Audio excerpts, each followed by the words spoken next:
Unaware. Okay. So, thank you so much for joining us. I think Nicole, you're trying to get it over to all the places.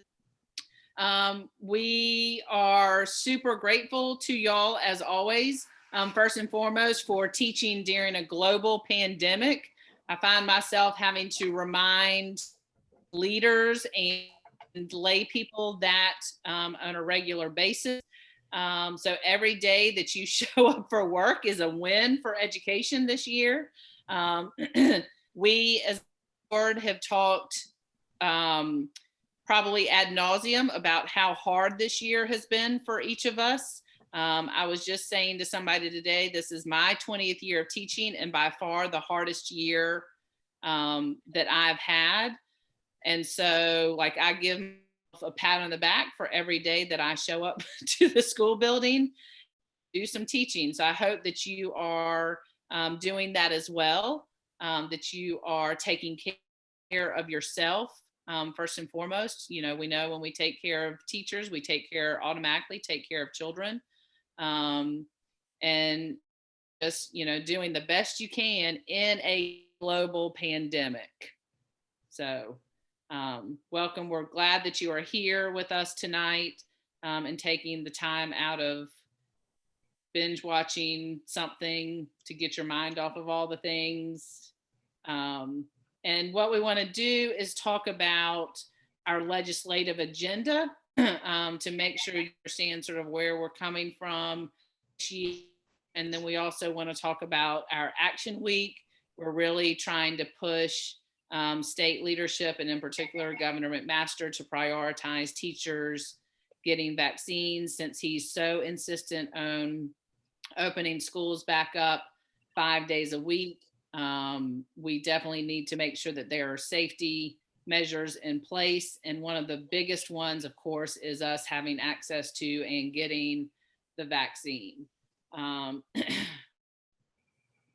So yeah, I was going to pause and let anybody else jump in. Yeah, hey everybody. How do I change my name? I'm SE Fred right now. Hey everybody. Um I see some people put in the comment that I'm yawning like I'm tired. I'm exhausted. So I feel like I look at least 20 years older than I am. But anyway, the kids tell me I'm 38 every day. So Aww. I know, right? Your skin is good. You do not look 38. Every day they're like, "You're like 38." I'm like, "I'm not even 28," but okay. Anyway, They don't know age though, right? They well, think you're 22, 59. So anyway, I hope everybody's doing well. Thank you for teaching during the pandemic and leading during a pandemic and nursing and talking and all the things that we do every day. And also, happy Black History Month. Hey, did we get that back out, Nicole?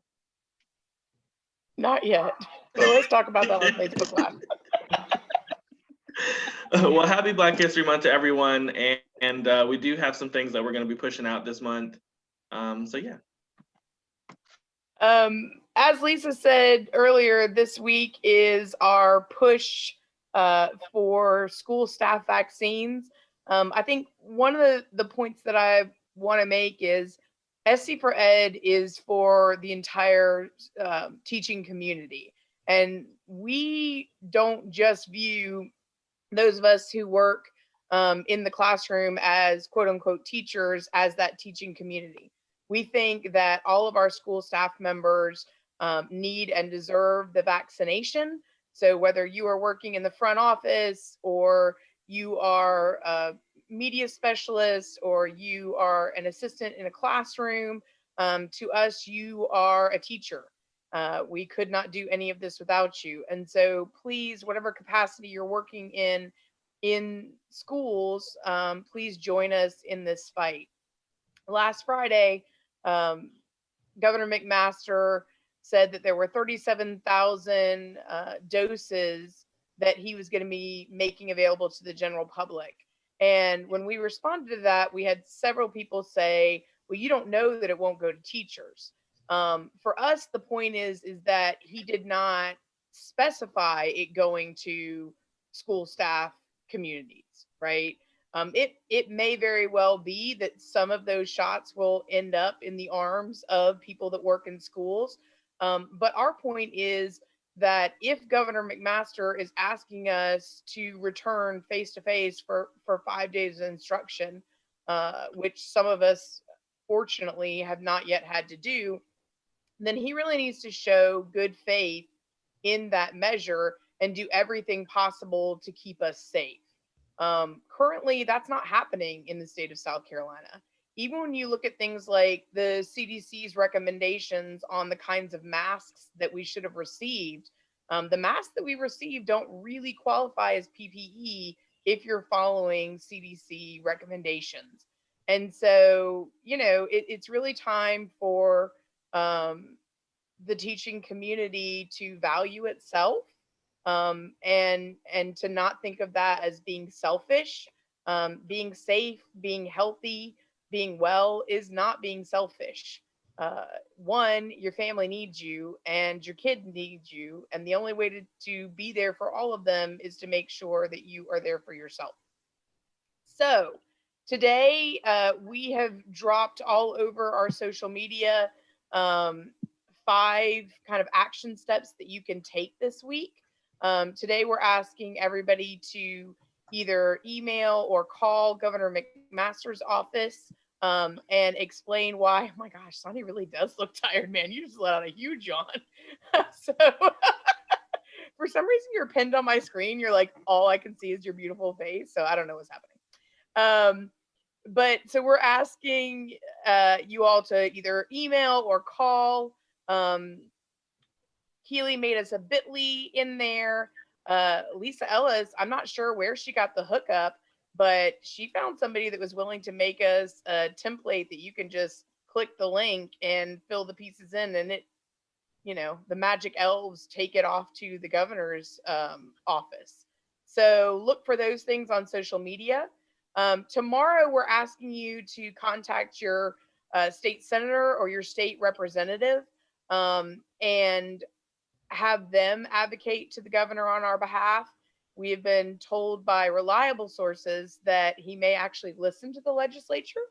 And so we would love for you to share with them why you think it's important that school staff members be vaccinated.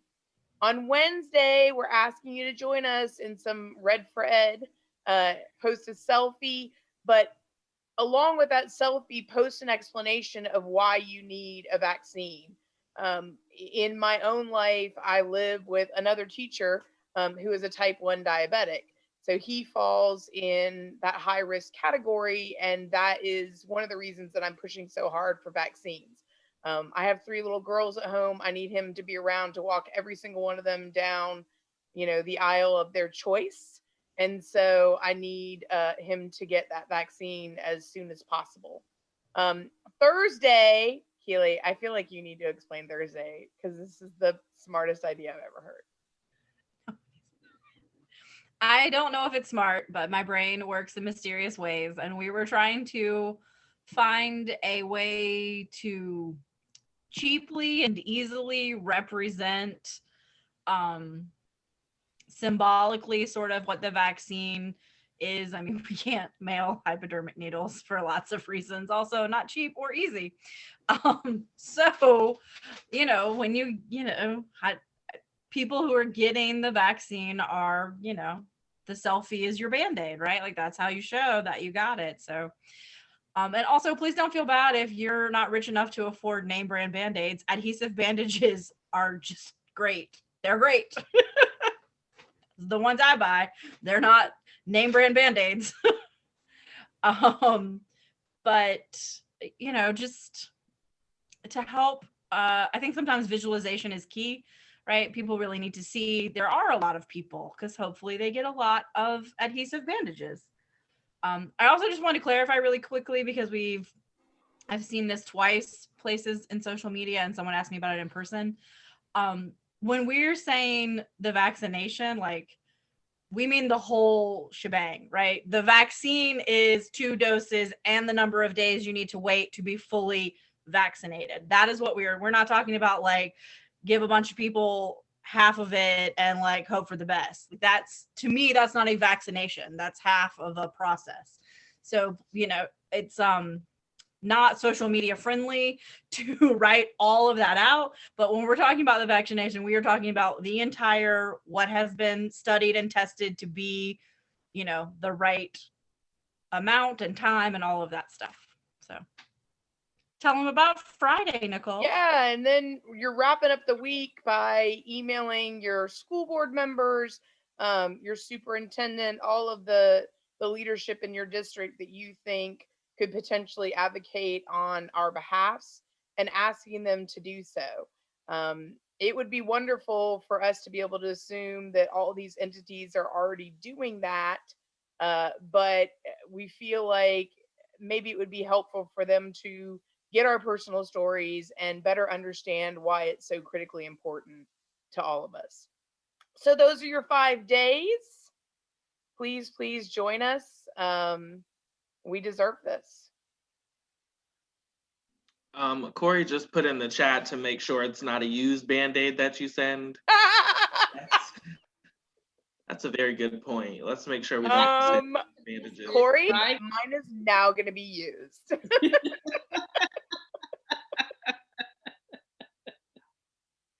Oh, Excellent clarification, Corey. Thank you for that. That's someone that teaches younger children.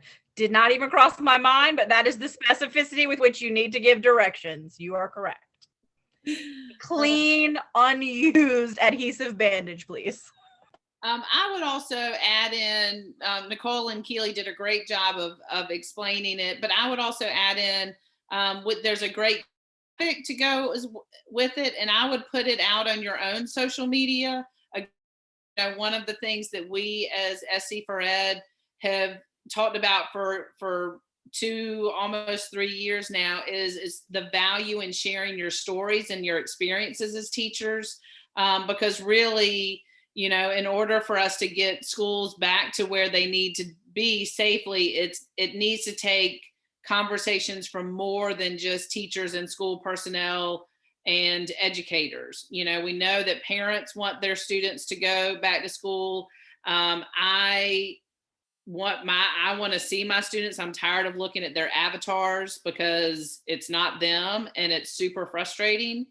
But we want to make sure, like we've said from the beginning, that it's safe. And, you know, people, for whatever reason, don't necessarily listen to teachers, but they listen to parents, listen to business leaders, and they listen to elected officials. So if your social media circles and personal, actual people you know circles include those people, it's so important to have those conversations with, so they have an idea of ways to help. And, you know, again, we've said from the beginning, when you prioritize education and you take care of teachers, automatically lift up students, you automatically lift up families, you automatically lift up the state of South Carolina into a better place.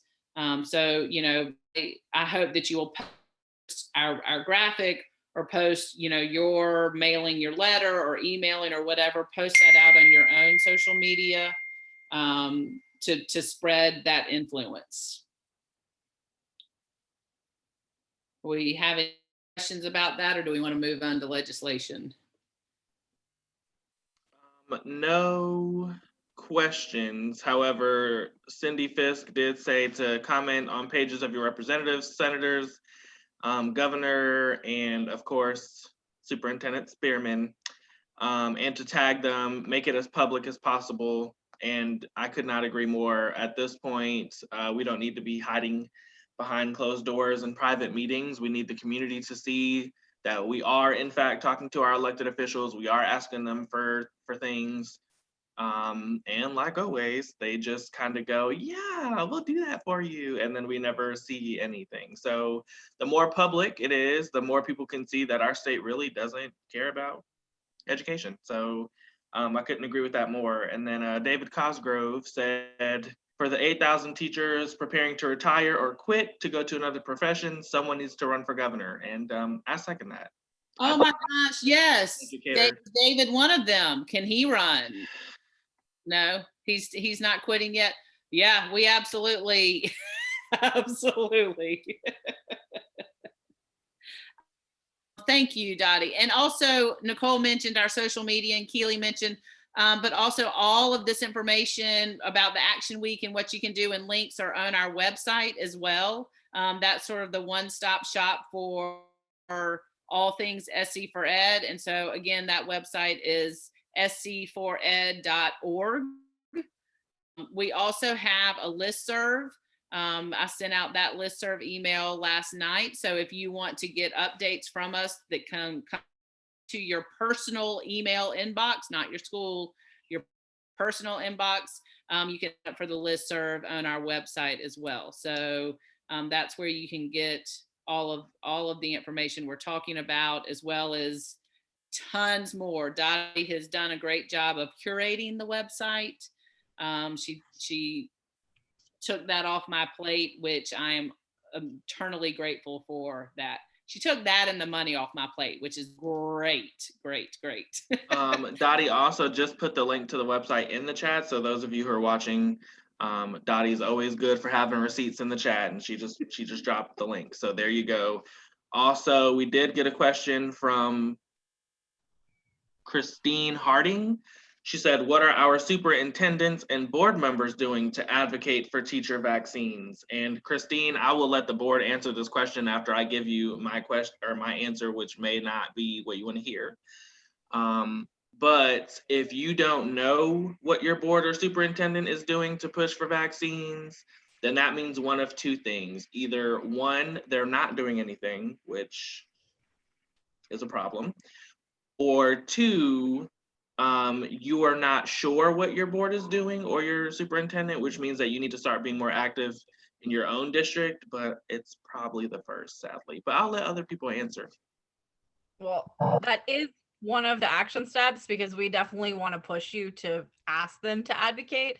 And again, publicly is great. Having email receipts is great, because if they say no and they're pushing for you to be back in school, or you're already back in school, that's very revelatory. I did also want to say, it didn't really fit in anything we put out yesterday, but if anyone tries to tell you like no one's giving teachers the vaccine, that's the voice they would have in my head, the person that would say that might not really be their voice, I don't know.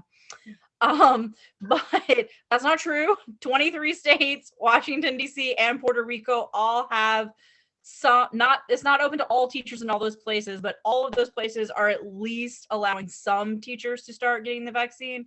So middle of the roading it, at least, since we haven't started.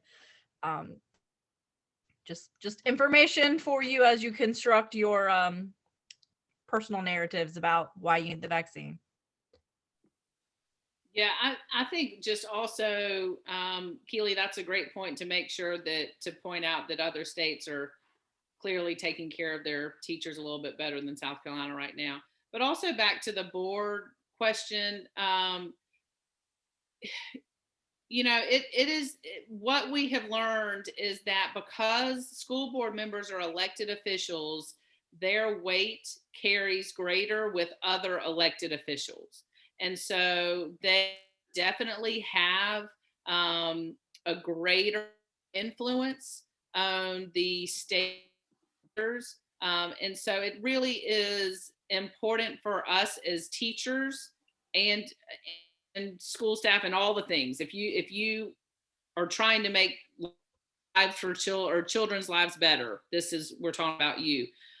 For you to make sure you know and are in communication with your school board and make that they know, that you feel you need to be prioritized as, as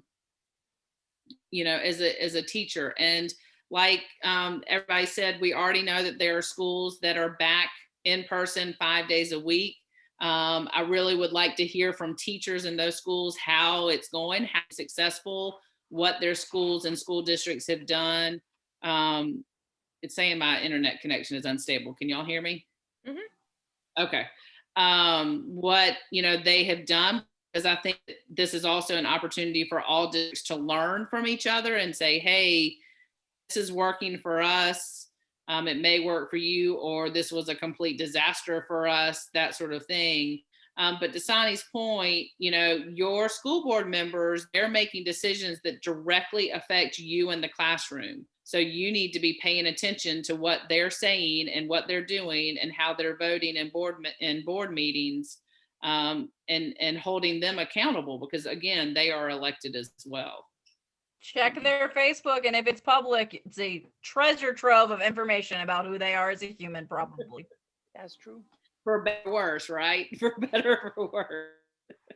So Jennifer Beaver says that she is face to face and she's going to set up a station at school for teachers to place a note and a band-aid in an envelope that she's going to mail before and after school hours, of course. And she said she did get permission from her principal. I love that idea. I think that's amazing, especially, Keatley and I work at the same school, and we have been really upfront and honest with our principal about the things that we're doing. We always kind of make sure she knows ahead of time what's going on, and she's been very supportive of us. So I think that, yeah, building that relationship, having open conversations with admin, getting them on board. I often think they're in a tough position because they're the leadership, and they have to remain silent on many things that I know they have opinions on. But I love that idea. I think that's amazing. So I just wanted to shout her out. Yeah. Great idea. Thank you. Thank you for doing that. Anything else before we shift? No? Okay. I would say the only other thing that I think was a good point, Henry Thompson said, make it public but be polite. It may be tempting to be snarky, but remember to aim high when they go low. I do really think that that's a great point. Sometimes I have to revise things I write 5 and 6 times when I'm writing to the governor. I write what I really think and then I sanitize it through. But yeah, I mean, throwing shade and mud is only going to give them, fodder to say, oh, those teachers, they're just lazy bums who don't want to do anything. So I thought that was a nice point as well. Yeah, absolutely. Absolutely. We always want to demonstrate class, right? And do. Sonny made a face. Sonny's the youngest, so he's always ready to burn tires. Okay, so let's shift gears and talk about legislative agenda, because we are a little less than a month into the 2021 session. I'm just going to go ahead and remind everyone, if legislative cycle is 2 years. So this is the first year of the 2-year cycle. And I think that I speak for the board when I say we're concerned because of how elections turned out in South Carolina in November. They did not turn out very educator friendly in terms of who got voted into office, looking at overall. And so we do have concerns about that. So what we wanted to do was before the season gets too far in, make sure you are aware and contacting your relatives to talk about pieces of legislation that will help teachers. Fortunately, we are not fighting like we have the last 2 years, a huge, massive ed reform bill, which has sort of hijacked our legislative agenda from the last 2 years. Unfortunately, both House leadership and Senate Education Committee leadership took that big ed reform bill and broke it down into a ball bills. And sadly, what we've seen so far is the pieces that they broke down into small bills are actually the ones that we were against. They didn't take out that we could get behind and put those into bills. They took out the other stuff.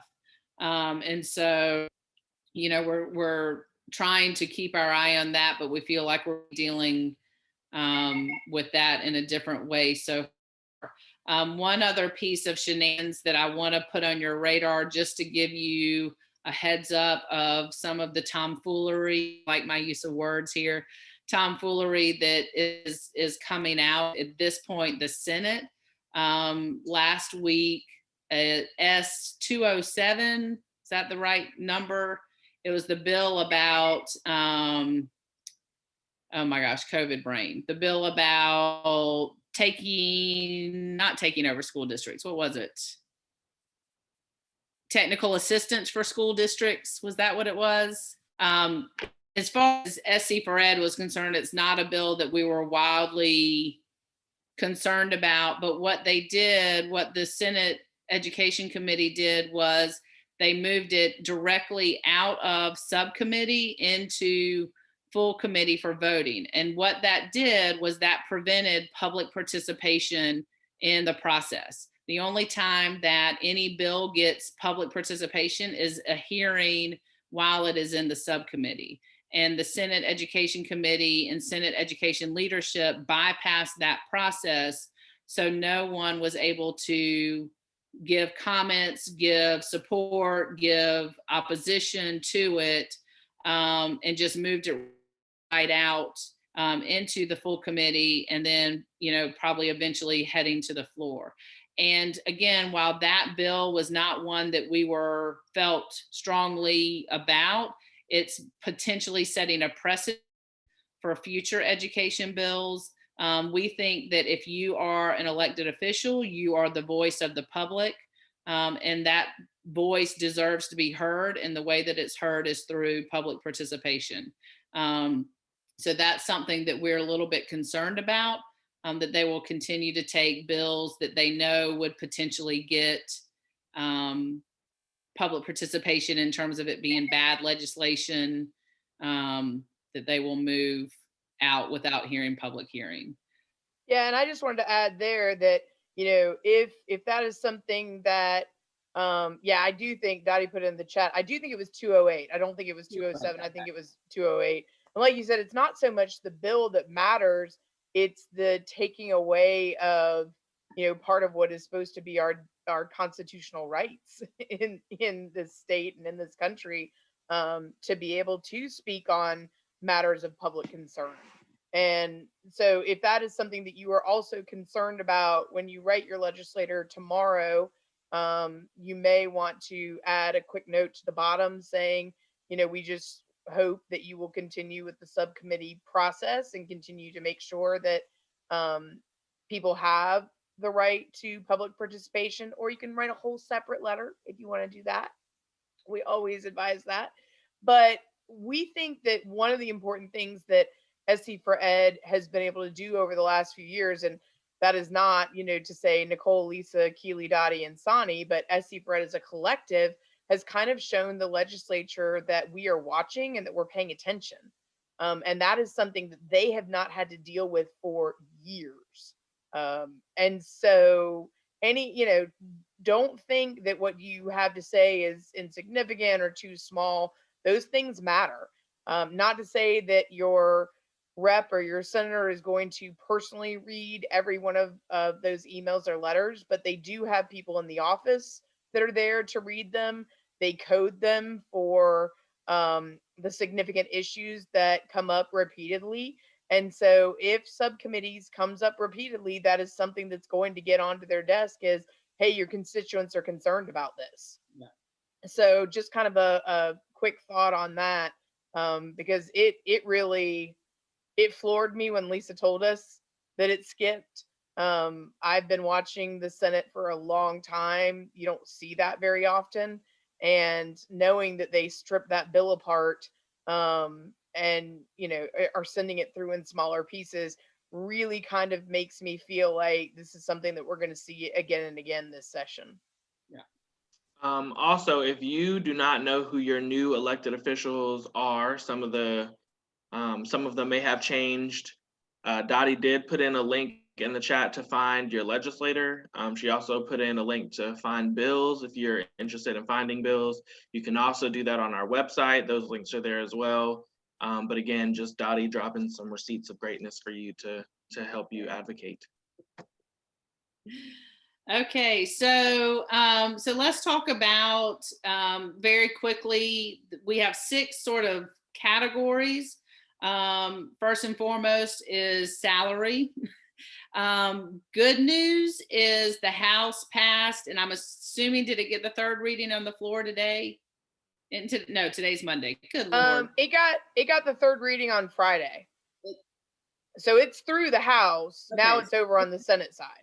So the House made the move, and we're so grateful because they pretty much took it up immediately once they went into session.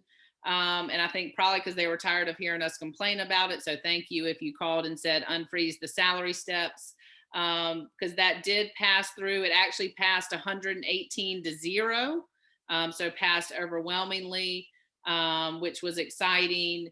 And so now has moved into the Senate. Would it go into finance? So it goes into finance. So we're hoping that the Senate will move just as quickly and as unanimously on that. But right now, oh, Keely's going to face like she doesn't think that's going to happen. So I would say, you know, while you're contacting your senator, go ahead and put a bug in their ear to get that part, the salary unfreezes. You know, when we talk about salary increases, we talk about it not as a raise. Salary steps are not a raise. They're a contractual obligation. I'm going to give Patrick Kelly props for using that terminology. I don't know if he originated it, but that's where I heard it from. And also, you know, if we lose those salary, if we lost that salary step, it would never get made up. It would be like we taught for a year without getting credit for it. And I don't know about y'all, but I've already said this is the hardest year ever. So I want credit in my salary for teaching this year. And so it is our contractual obligation that they honor that. The not so good news on that front, what we're hearing is how they're going to divvy out that money to school districts. Basically, what we've heard is that we as teachers will get the salary step, but the way that they potentially will divvy it out will end up hurting school districts because they are looking at doing it as an average. So, for example, if Lisa L. school district, because that's how, you know, that's what's going to end up happening. I'm going to end up taking over a school district somehow, has 100 teachers. Instead of looking at all of the different steps that each teacher of that 100 is at, they're going to say, okay, we're going to pay out 100 teachers salary step number 12. And so if you know anything about the salary schedule, the steps are not even from year to year.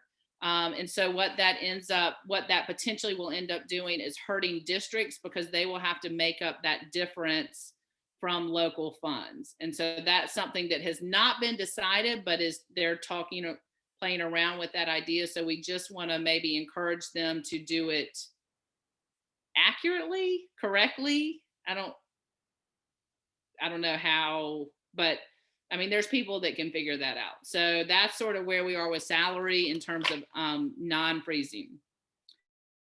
When we're looking at, if you look at our agenda, and I think Dottie, did you drop that link in? What we've done. It's in the chat. If you'd like to click on it and share your screen, that would be fantastic. But I will also drop it in the meeting chat for those people watching at home who are clicking all the links. Share my screen. Okay, can you see it? Yep, okay. So what we've tried to do is to connect the issues that we think are important to recruiting and retaining teachers. We went through and looked at the pre-filed bills to see what bills would support those categories, I guess. And so that's what you're seeing. So when you contact your representatives, you can say, hey, I want you to co-sign or I want you to support this bill. Now, if it has an S in front of it, that means it's a Senate bill, right? So you want to talk to your senators about any that starts with S. If it's a House bill, it starts with H. Okay, so you call your representative and talk to them about sort of bills or that type of bill. I'm not somebody who reads to people, but maybe we'll just talk about it holistically. We fully believe that, and we've got to increase teacher salary. It's a recruiting tool, but it's also a retaining tool.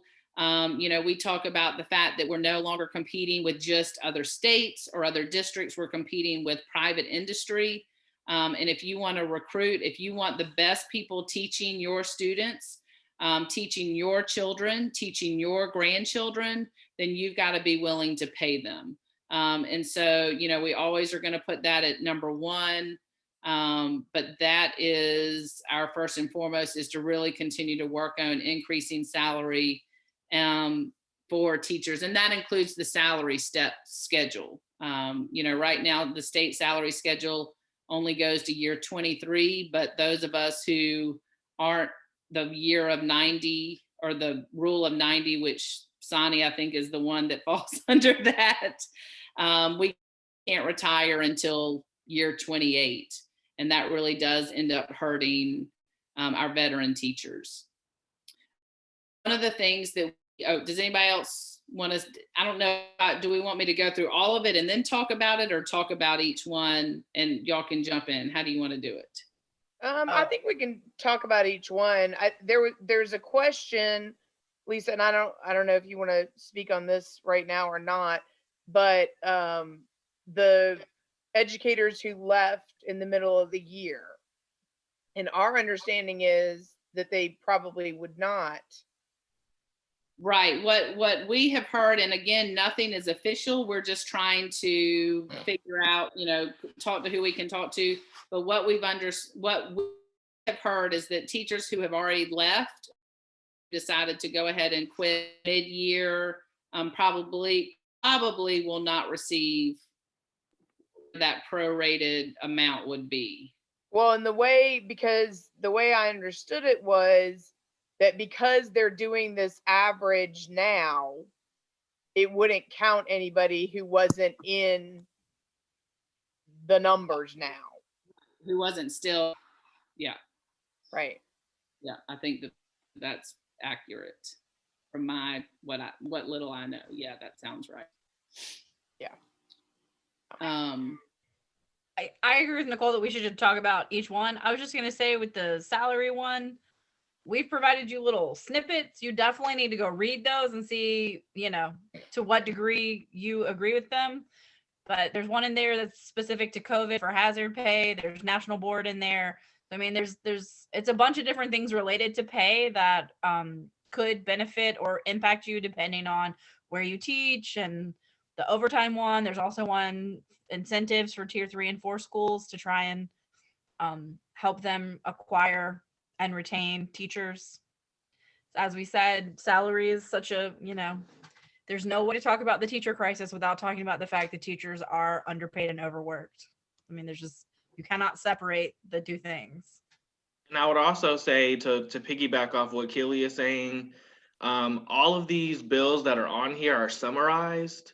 And so Keely is absolutely correct. You want to make sure that you go back and read these bills. The tier 3 and tier 4 one is a great example. When we were reading it, I know several of us were like, but how is that gonna work? So you want to make sure that you read these for yourselves. Again, our job is not to advocate for you, it's to advocate with you. So you want to make sure that you are knowledgeable about these things, especially if people in your building ask. You want to make sure that you have the knowledge. That's how we get more people involved and engaged with SE for Ed, which is our goal for this year. And I think the only thing that I want to add is, when I look at these bills, S173 and S317 are the ones that potentially could make the most impact for the most number of people. And so those would be the two that I would highlight if you're trying to kind of look through and see what you may want to advocate for. I think that one of the things that is becoming a struggle now is that we're losing so many of our more experienced teachers, because those steps have depleted at, you know, year 23 to year 25, depending on what district you're in. And so it's harder to keep younger teachers around when they don't have those solid mentors to help guide them. So, you know, to me, that's one of the most important things. And I think that, you know, Lisa and I were in a meeting the other day, and I thought a pretty good argument was made for salary steps to year 28, in that state employees can retire at 25. We can't retire until 28.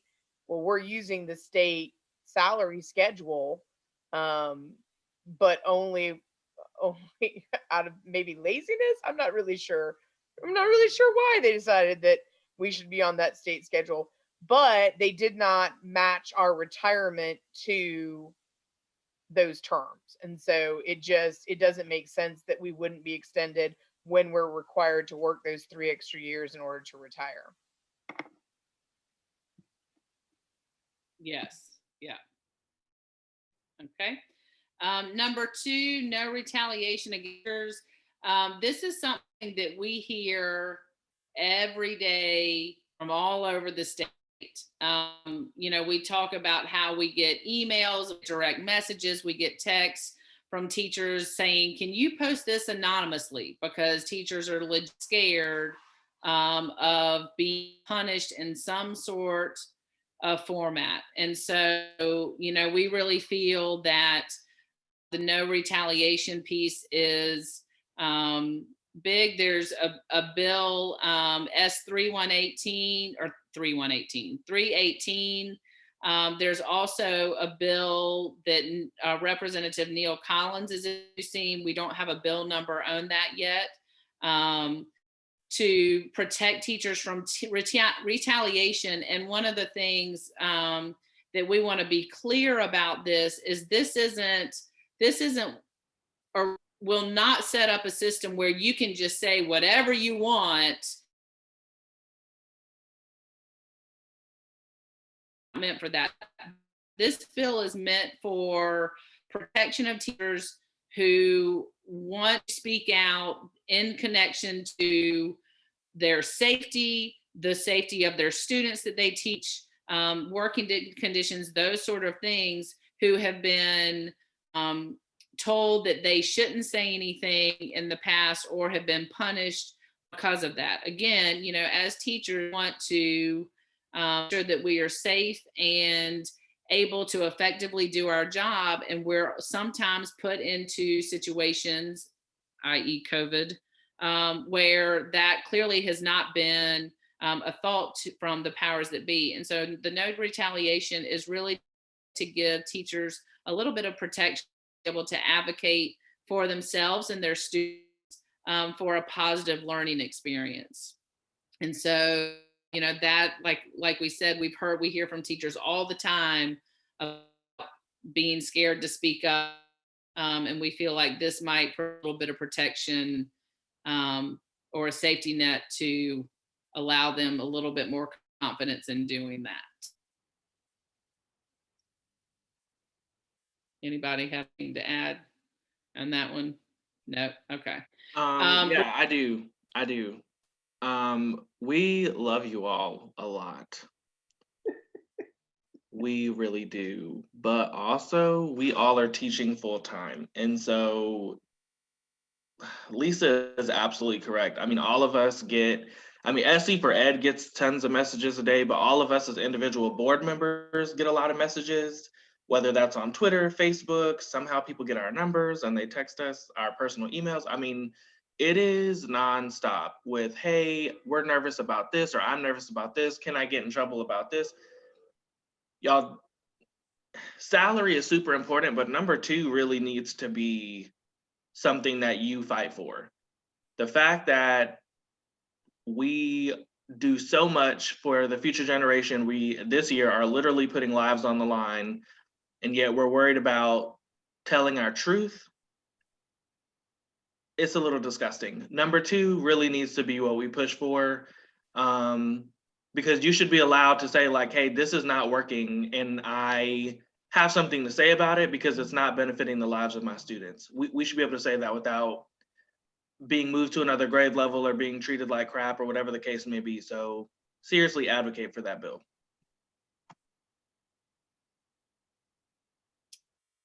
And I would also, you know, we talk about fear as this, you know, I think a lot of times, you know, we make up things that we fear, but aren't really things that we need to fear. You know, my thing is I try to walk the talk that I tell my students. I tell my students every day that they need to stand up for themselves, that they need to advocate and communicate and be the best person that they be. And so, or that they can be. And so I feel that I cannot tell them to do that if I am not also willing to do the same thing. And I think as teachers, is whether you want to admit it or not, we are role models. You know, we are people that children look up to, and we've got to be willing to stand up for ourselves. And it, you know, it's, we just, and that's scary. But, you know, it also makes things better. Like when you stand up for yourself, it makes things better for everybody, not just for you, but for everybody. Your kids, your students, your own children get to see what that looks like. And then hopefully down the line, we're building a better society. I mean, I don't know what to say about this other than we test too much and we need to stop. And here's a bill, the S315, again, takes all the testing off that is not required by federal law. So I don't what else there is to say about that one. And Sonny's reminding us that we only have 10 minutes left, Lisa. Okay, so number 4, abolish the Education Oversight Committee. This is one that we actually got passed as an amendment last year with the Ed Reform Bill. And so we think this one, if we could get it out of committee, would potentially have some traction this year. The Education Oversight Committee is simply another bureaucratic entity that I don't think they maybe intentionally make things more difficult for teachers, but the reality is they do.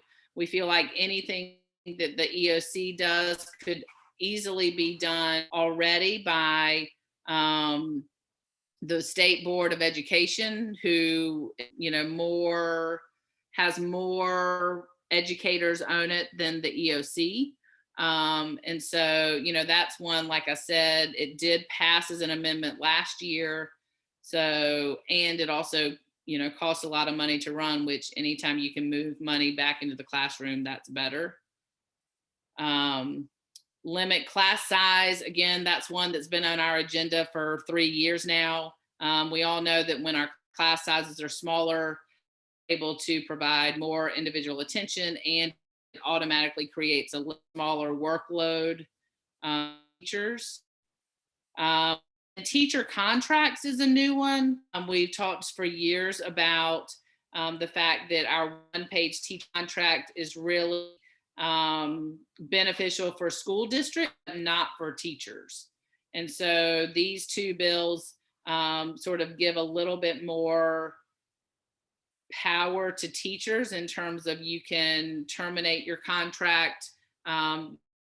You're not limited to the May 11th deadline or whatever. It gives a little bit more freedom for teachers to take care of themselves if their living situation changes, or if, you know, they're having a really terrible time with a school or a district. And so that we're hoping we can sort of start that conversation about creating a more professional contract for teachers. Yeah, I do have to leave. I actually have another meeting at 7 because why not have tons of meetings? I have 3 more meetings today. Anyways, I do want to just add a few more things before I leave. I know, Nicole. It's, you know, because I mentor the children, and then just anyway. number 6, not only do you need to contact your legislators about number 6, this is something that you probably also need to have some conversations with your administrators and your school districts about. Like Lisa said, the one-page contracts benefits your district, not so much teachers. And so the conversations are going to have to be had at multiple levels for that one. But ultimately, again, it's doing what's best for us on that front. So let's make sure that we are courageous enough to have those conversations, because otherwise we're going to continue being stuck in this monotonous cycle of you do all the things and you don't say anything about it because you do it for the children and that's what Jesus wants you to do. I'm sorry, but I love my kids, I really do, but they're not mine, right? At the end of the day, they have parents, like real parents, not their school parents. So we do need to make sure that we're taking care of our own mental health and our own sanity so that we can be there for our children, okay? The other thing is limit class size. I think this year, although this year is crazy, one of the plus sides of the pandemic is we do get to see what it's like to have smaller class sizes. And every teacher that I've talked to so far has said, I'm actually able to pay attention to that kid who may have slipped away in a normal school year. And so I think we need to, and I feel like an idiot for saying this, but really keep some of that data on how you are impacting those kids who may have slipped by, so that people who are at the State House can see this is what happens when I have time to work with every student in my room. Because it does make a difference, not only academically, but also just in their personal lives. I've learned a lot more about my students and what they're going through than I ever have. So let's make sure that when we talk to our legislators about the class size, we can say, this year I've actually learned this and this about my students. I've been able to help grow this student from here to here. Like, when we can provide that data, they love numbers. And let's be real, they don't really know how to work numbers. We do numbers way more than they do. So the more you can provide, the better. But yeah, that's all I wanted to add. All right, I'm gonna go, you guys, so I can go get ready for this next meeting. I love y'all. Love you. Lisa, we had a question, Cindy Fisk, and I'm not sure I understand exactly what Cindy's asking, so I'm gonna shoot it to you guys, and then maybe if we don't understand, Cindy can clarify it in the comments. Cindy said, can you please clarify the 150 max students? I get so many messages about this, especially since we're in a teacher shortage and 150 is too much in block scheduling in my district. So current state law has that you cannot, and really when we're talking about 150, talking about at the middle school level, right? So you cannot load over 150 students. And block scheduling, particularly if you're on a 4x4 block, looks, so you shouldn't have more than 150 students that semester. If you're year long, you shouldn't have over 150 students for that year. And that's the current law on the books. But what districts have been able to do since, is it 2008 with the waiver, when the economy tanked and, districts' money dried up, they have been able to submit a waiver to the state to waive, the class size maximums. And so, that's one of the things when we talk about class size and having that 150, I, Lisa Ellis, think that 150 students in a year is still way too many. Again, these laws were created in I think we figured out it was 1970 something, wasn't that right? Where, your classroom was desks lined up in a row, teacher just sat there and lectured, and that was the end of it. And we all know that teaching hopefully does not look like that anymore. I hope it doesn't. And so because of all of the added expectations, because of the change in how, we know how students learn best, you really cannot, if you're teaching a 7-period day and you have maybe 5 classes, that's 30 students in a class. That's entirely too much, regardless of what level you're teaching, unless you're teaching like a band or, something like that. And so really, our hope is, and we know that it's the chicken or the egg. We can't lower necessarily class sizes right now because there's not enough teachers, but we've got to continue. But we know teachers are leaving because the workload's too much because they have so many students. So we've got to continue to have this conversation. One of the suggestions that Nicole, the meeting that we were in last week was, maybe you look at offering teachers bonus pay for, student, like if they're willing to take more students in their class, knowing the workload, maybe you pay them more based on how many students, they take. So, but we really have got to start continuing to push that class size, because I am way more effective as a teacher when I have 23 students as opposed to when I have 29, 30. I mean, that's just fact, right? You're just a better teacher.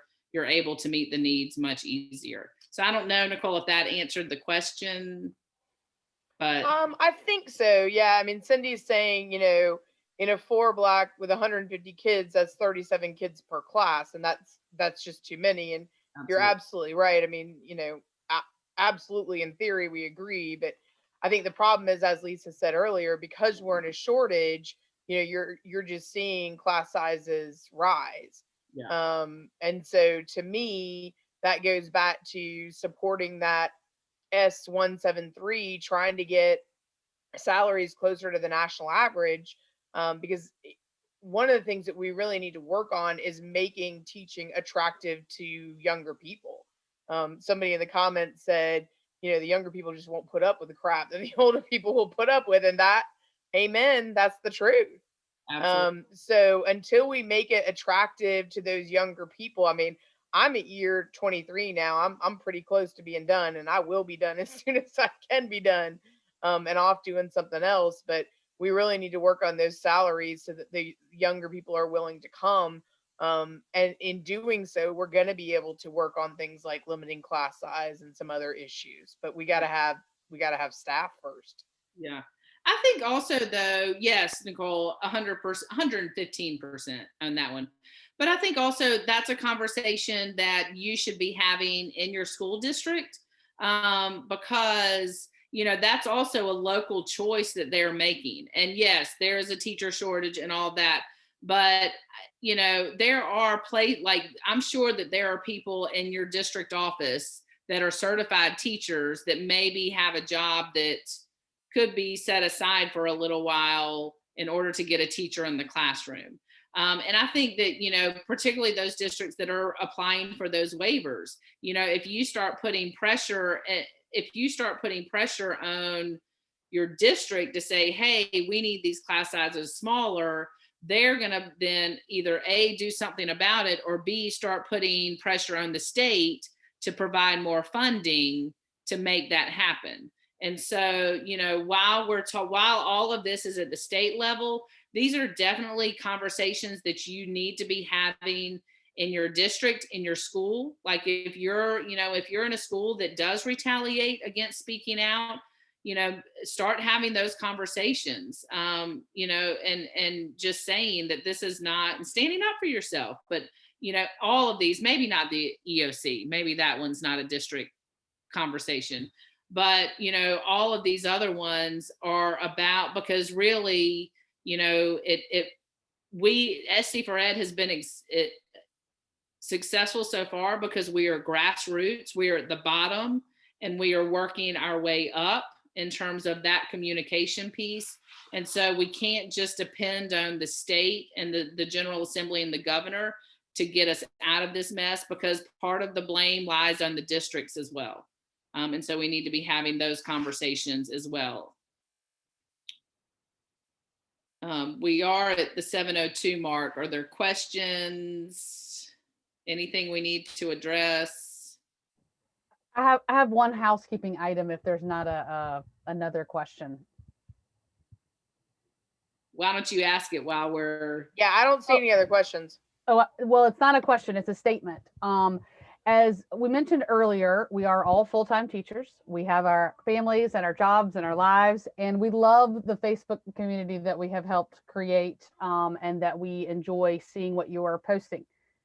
And also, when you are posting, please keep in mind a few things. One, we attempt to not have posts that deal with national politics. We are an education association that we attempt to focus on education in South Carolina. So even though national issues are super important, and we appreciate you being aware of them, if you feel like your post has been declined because you want to tell us about all the wonderful things going on in Nebraska, that is why. Also, if you have a fantastic article and there's 4 other people who have tried to post that same article, you might not get yours posted. That is not a personal affront to you. It is just we attempt to weed through the duplicates. Also, many of you post amazing things, and we feel your outrage. However, when that outrage is tippity tap, tap, tap, tap, tap, tap, tap, tap, tap, and then you want to have it approved, we're thankful there's an approval process. The words that you put on the top of the article matter. So if you start it with an argumentative tone, that takes away from people being able to read it and have a productive and constructive dialogue, which is what one of our purposes of the page. We feel that education in South Carolina should be nonpartisan. We wish it was something that everybody could agree on, that every child in South Carolina deserves a high quality public education with an amazing teacher in their classroom. That should not be affected by your political party. So when you make comments or say things that are hilarious, they're sarcastic and hilarious, we see them, but we do not let that through. So just be reminded of when you're posting, it's not personal. Nobody's trying to have an agenda one way or the other, but that's oftentimes why things are declined. And if you do have a question, reaching out to us in a kind, graceful manner typically gets a more prompt response versus the why are you not approving my posts? So as one of the post approvers, I just wanted to put that public service message out there. One other thing, you can tell your friends that if they haven't been approved to join, it's probably because they have not answered all of the questions. There are 2 questions and 1 statement that you have to agree to. So if you agree to follow the rules of our group and be kind to one another, and you fill out the information, the 2 questions, then we will let you in. So we have lots of people in our queue. And so we give them the opportunity to do that, but we are at the point where we need you to answer those things so that you understand our rules. It is a group of stakeholders. So when you see your principal in the group, or you see your school board member in the group, or you wonder why there's a reporter there, SC for Ed is a community of educational stakeholders. So our large group is for all of those people. All are welcome there. Our area groups, we keep those for teachers, and that's where the teacher dialogue happens, because that is more focused on the specific schools and specific districts in those areas, and we encourage you to join them. Thank you for coming to my TED Talk. Dottie, that was fabulous. I feel like you need to record yourself that and all the things, because that's just all of the things. That's perfect. I want to, I guess we can wrap up. Is that good with everybody to wrap up? The one thing that I, that we talk about again, and I feel like we've said it tonight, we are all full-time teachers. This is what we do in our spare time. But having said that, because we are full-time teachers and because we don't have dues or any sort of, we super duper appreciate donations, because that helps us keep our website and our other paid things to keep getting information out to you. We are not here to advocate for you. It is not, my job does not mean, like when I go and talk to somebody, I am not talking on behalf of the 30,000 people in SC for Ed. I'm talking on behalf of Lisa Ellis and her experiences as a teacher. Our goal and part of our grassroots work is to help you advocate for yourself, to help you, to give you the tools and necessary to do that. So, it goes back to sort of the anonymous posting. We're not going to do that. We're not going to post anonymously for you, because we are not advocating for you. We are trying to help you. We will help you maybe walk through what advocating for yourself looks like in that particular situation. I know that I've answered a lot of emails to help you do that and help you walk through that process. But please know that our goal is to empower you to advocate for yourself and your students and the future of South Carolina through education. And that's how we really become powerful. That, you know, I go back to, because we continue to hear about, well, y'all are the ones that put on May 1st. And May 1st would not have been successful if Lisa Ellis was standing at the podium talking and nobody was there. May 1st was successful because 10,000 of you advocated for yourself. You showed up and you advocated for yourself. And that's how we make a difference, is by recognizing the power of your voice and your narrative and your story, and using that to speak out to better education. Thanks for coming to my TED Talk. Okay, final thoughts. Keely, final thoughts? Stay safe. Mail a Band-Aid. Try to get a vaccine. Dottie, final thoughts? All of those things, and tell your personal story. Whoever you can talk to, tell your personal story, because people may not care about teachers and education, but they care about you. So talk to them like that they are your sibling, they are your parent, they are your neighbor, they are your they worship with you. Whatever they do, talk to them like that, and make it more meaningful for other people on a personal level, to connect with them. Nicole, final thoughts? My husband has chosen this moment to come home, so the dogs are barking. So I'm going to go along with Keely and not make you listen to my German Shepherd. Stay safe.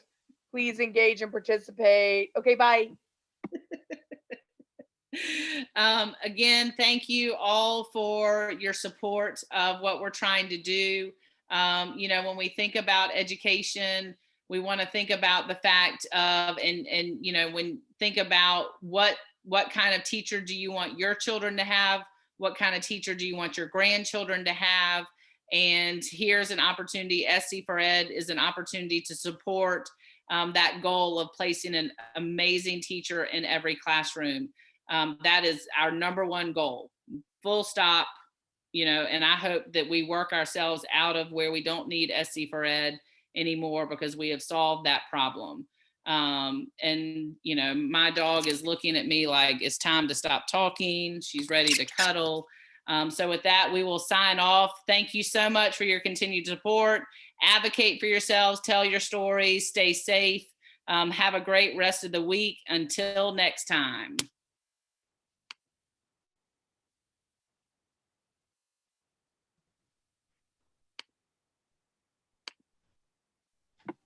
I love that Lisa's still waving.